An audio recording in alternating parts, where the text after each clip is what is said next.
Hello everyone, myself Mohammad Arif, royal Guruji channel में आपका बहुत स्वागत है। आइए आज हम बात करेंगे महत्तम समापवर्त की। महत्तम समापवर्तक की बात करेंगे। महत्तम समापवर्तक में आज हम भाग विधि और गुणनखंड विधि को सीखेंगे।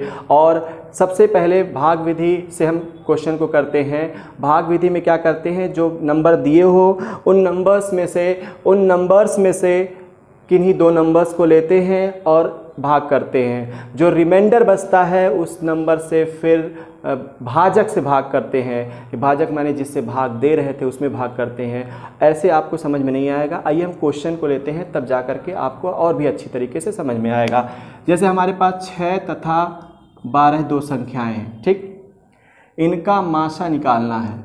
क्या निकालना है? मासा निकालना है। 6 और 12 का मासा निकालना है, तो मासा निकालने के लिए क्या करेंगे, इन दोनों संख्याओं को लिखते हैं। भाग इस विधि से कर रहे हैं तो भाग के रूप में लिखते हैं। तो सबसे पहले आप इस तरह बना लीजिएगा, ठीक है। इस तरह बनाने के बाद आप क्या करिएगा, बड़ी संख्या जो होगी उसको अंदर लिखिएगा और छोटी संख्या जो होगी उसको बाहर लिखिएगा।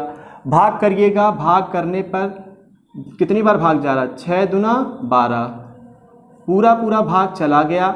जिस संख्या से पूरा भाग चला जाएगा वही संख्या हमारा मासा होता है। क्या होता है?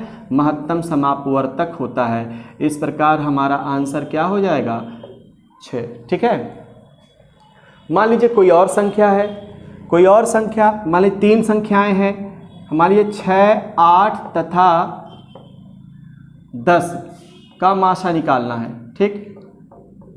3 संख्याएं होंगी तब क्या करेंगे, सबसे पहले किन्हीं दो संख्याओं को लेंगे। हमारे पास 3 संख्याएं हैं, तो 3 संख्याएं हैं तो किन्हीं दो संख्याओं को ले लेते हैं। किन्हीं दो संख्याओं को लेंगे तो क्या होगा, देखिए 6 और 8 है, तो 6 और 8 को इस तरह लिख सकते हैं कि नहीं? आप लोग लिख सकते हैं, बिल्कुल लिख सकते हैं, ठीक है।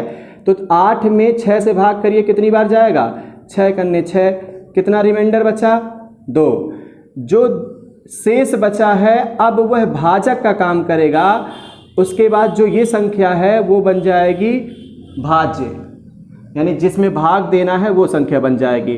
अब 2 से हम 3 बार हम भाग देंगे तो 2 से 6 में भाग करेंगे तो 3 बार जाएगा, शेषफल बचेगा 0। इस प्रकार हमने देखा क्या, 8 में जब 6 से भाग कर रहे थे तो 1 बार जा रहा था, शेषफल 2 बच रहा था। वो शेषफल अब भाजक का काम करने लग रहा है और उसके बाद जिससे भाग कर रहे थे वो भाज्य बन जाता है। अब 2 से 3 बार भाग करेंगे तो पूरी तरह से विभाजित हो जाएगा, यानी कि 2 हमारा बचा हुआ है। जिससे भाग आखिरी बार गया है उसको लिख लेंगे फिर से उसी तरह से। अब नई संख्या लेते हैं, उसको अंदर रखते हैं, उसमें भाग करते हैं। अगर भाग पूरी तरह से चला जा रहा है तो समझ लीजिए कि वही मासा होगा। फिर 2 से भाग करेंगे तो 5 बार भाग चला जाएगा पूरी तरह से। इसीलिए हम कह सकते हैं HCF जो होगा, इसमें भी 2 से भाग चला गया था, इसमें भी आखिरी में 2 से भाग चला गया, यानी कि HCF कितना होगा हमारा? 2 होगा, ठीक है। कैसे करते हैं भाग विधि से, समझ पाए आप लोग? आइए अब हम गुणनखंड विधि से सीखते हैं। गुणनखंड विधि से मासा सीखने के लिए क्या करेंगे, गुणनखंड विधि से मासा लिखने के लिए सबसे पहले गुणनखंड अलग अलग लिखते हैं। जैसे कि हमारे पास 2 संख्याएं हैं 6 और 12। 6 और 12, 6 तथा 12 का ही मासा यहाँ भी निकालते हैं, ठीक है। लेकिन किस विधि से निकालेंगे, हम गुणनखंड विधि से मासा निकालेंगे, ठीक है। 6 और 12 का मासा निकालने के लिए क्या करते हैं, 6 का हमें गुणनखंड लिखना होता है तो 6 को क्या लिख सकते हैं, 2 गुणे 3, 2 3 6, ठीक है। अब 12 को कैसे लिख सकते हैं, अलग अलग गुणनखंड लिखना होता है। 12 को लिख सकते हैं 2 गुणे 2 गुणे 3, 3 दूना 6 दूना 12। अब हमें HCF निकालना है, मासा निकालना है। तो मासा निकालने के लिए क्या करते हैं, देखते हैं जो संख्या कॉमन होती है उसको एक बार लिखते हैं, यानी कि ये संख्या कॉमन है तो लिख दिया। फिर जो संख्या कॉमन है उसको लिख दिया। जितनी संख्याएं कॉमन मिलती जाएंगी उनको गुणे के रूप में लिखते जाएंगे और हमारा मासा निकलता जाएगा, ठीक है। इस प्रकार हमारा मासा निकल के क्या आ गया, 6। जैसे कि देखिए यहाँ भी भाग विधि द्वारा भी 6 आया था और गुणनखंड विधि द्वारा भी 6 ही आया। किसी भी विधि से निकालेंगे उत्तर हमेशा सेम ही मिलेंगे। लेकिन जिस विधि का प्रयोग करते हुए पूछा जाए DLED में, उसी विधि का प्रयोग करते हुए आप क्वेश्चन को सॉल्व करेंगे, ठीक है। अब एक दूसरा क्वेश्चन जो था उसको भी कर लेते हैं। क्वेश्चन क्या था, 6 8 और 10 का मासा निकालना है। 6, 8 और 10 का मासा निकालना, लेकिन किस विधि से?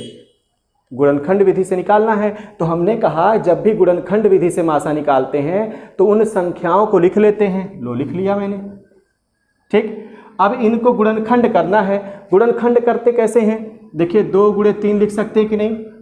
अभाज्य गुणनखंड किया 6 का, 2 गुणे 3 लिख सकते हैं। 8 को लिखना होगा 2 गुणे 2 लिख सकते हैं, 2 दूना 4 दूना 8, ठीक है। और 10 को लिखना होगा तो 2 पचे 10। अब हमने क्या कहा है ऊपर, गुणनखंड विधि में क्या करते हैं, गुणनखंड लिखते हैं, लेकिन जो कॉमन होता है दोनों में, जो दोनों में कॉमन होगा वही हमारा मासा कहलाएगा। यानी कि जो जितनी संख्याएं गिवन है, यहाँ देखिए कितनी संख्या थी, 6, 8, 10, यानी कि 3 संख्याएं थी, और यहाँ भी 3 संख्याएं हैं, तो तीनों में जो कॉमन होगा वही हमारा मासा कहलाएगा। यहाँ देखिए 2 कॉमन है तो HCF क्या होगा, 2। क्या 3 कॉमन है? नहीं। 5 कॉमन है? नहीं। यहाँ 2 है और कहीं 2 है? नहीं। जो तीनों में होगा वही हमारा HCF कहलाएगा। इस प्रकार हम आज के इस लेक्चर में सीखे क्या, कि कैसे हम भाग विधि से और गुणनखंड विधि से HCF को निकालते हैं। HCF निकालने की हमने तीनों विधियां पढ़ ली, LCM निकालने की तीनों विधियां पढ़ ली। आप हमारे चैनल को लाइक, सब्सक्राइब और शेयर कर लीजिए ताकि हमारी वीडियोज़ आप तक पहुंचती रहे। साथ ही साथ बेल आइकन को दबा लीजिए, आपको नोटिफिकेशन भी मिलता रहेगा। आपसे अनुरोध है आप हमारे चैनल से जुड़े। हम आपको 0 लेवल से मैथमेटिक्स सिखाएंगे। आप अपना बहुत बहुत ख्याल रखिएगा और कोरोना से अपने को आपको बचाइएगा। बी हैप्पी, पढ़ते रहिए, आगे बढ़ते रहिए। रॉयल गुरुजी आपके साथ है। धन्यवाद, धन्यवाद।